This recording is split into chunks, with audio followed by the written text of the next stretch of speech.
Agar sizda burun bilan nafas olish qiyinligi, tez-tez burun bitishi, tez-tez shamollash, gaymaliklar kuzatilayotgan bo'lsa yoki ertalab uyqudan turasiz, dam olib turgandek emassiz, kechasi bilan ishlagandek yoki tez-tez bosh og'riqlari bo'layotgan bo'lsa, katta ehtimol bilan sizda burun tuzi qiyshiqligi bor. Bugun mana shu haqida gaplashamiz. Men Bakayev Amir, Rossiya tibbiyot fanlari nomzodi, 10 yillik tajribaga ega lor jarrohman.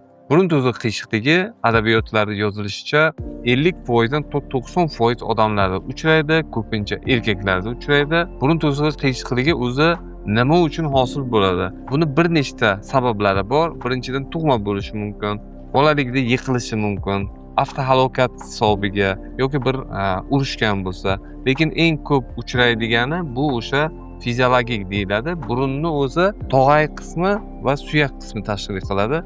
Ko'pincha holatlarda tog'ay suyakdan tezroq o'sishni boshlab, burunda qiyshiqlik hosil qiladi. Burningizda qiyshiqlik bormi, yo'qmi bilish bu juda oson. Lor vrach ko'rigiga borasiz, u shu maxsus instrumentlari endoskop yordamida ko'riladi, kamera yordamida va sizga ko'rsatadi. Agar o'zingiz lorga bormasdan bilmoqchiman desangiz, kompyuter tomografiya qilsangiz ham mana shu burun tuzi qiyshiqligi bor yoki yo'qligini mana shu sizga tekshiruv usuli aytib beradi. Boya aytganimizdek, burun tuzi qiyshiq bo'lgan bemorlarda asosan burun bitishi, burun bilan nafas olish qiyinligi, tez-tez gaymalik bo'lishlari, bosh og'riqlari, purak o'tishlari, purak o'tayotgan paytda kechasi nafasi to'xtab qolishi apnoe deydi, tez-tez holsizlik, bosh og'riqlar kuzatib turadi. Bunaqa bemorlarni afsuski dori-darmon yo'q qanaqadir bir lazer bilan davolab bo'lmaydi. Bu yoqda faqatgina jarrohlik amaliyoti yordam beradi. Biz o'z klinikamizda bu jarrohlik amaliyotini yuqori texnologik va og'riqsiz qilib beramiz.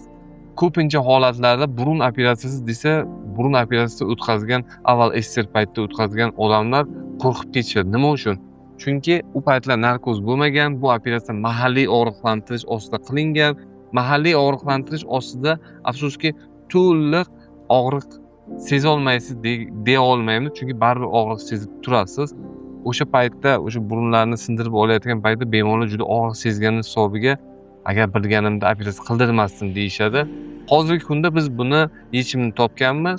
Narkoz yordamida siz umuman og'riqni sezmaysiz. Bir uxlaysiz, operatsiyonda tursangiz palatadasiz.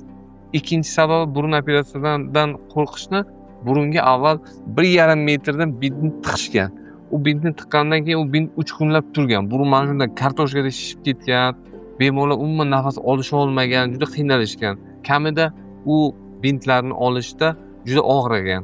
Hozirgi paytda biz zamonaviy, hozir ekranda chiqadi, splint degan narsalar ishlatamiz. Buni afzallik tomoni shuki, buni o'rtasida trubочкasi bor. O'sha trubka kanal nay orqali siz qisman nafas olasiz va buni olayotgan paytda bu umuman og'riqsiz bo'ladi.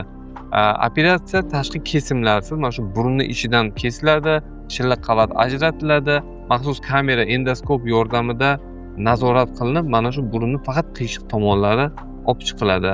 Burunga qo'yiladigan boya aytgan splintlarimiz 7 kundan 10 kungacha burun ichida turadi va undan keyin olganimizdan keyin siz erkin nafas olasiz. Ba'zi bemorlar aytgandek, bunday nafas olishadi. Hammangiz shunaqa nafas olar ekansizda deyishadi. Agar sizda boya aytganimizdek shikoyatlar bo'lsa, bizga murojaat qiling, biz sizga zamonaviy, og'riqsiz va malakali yordam beramiz.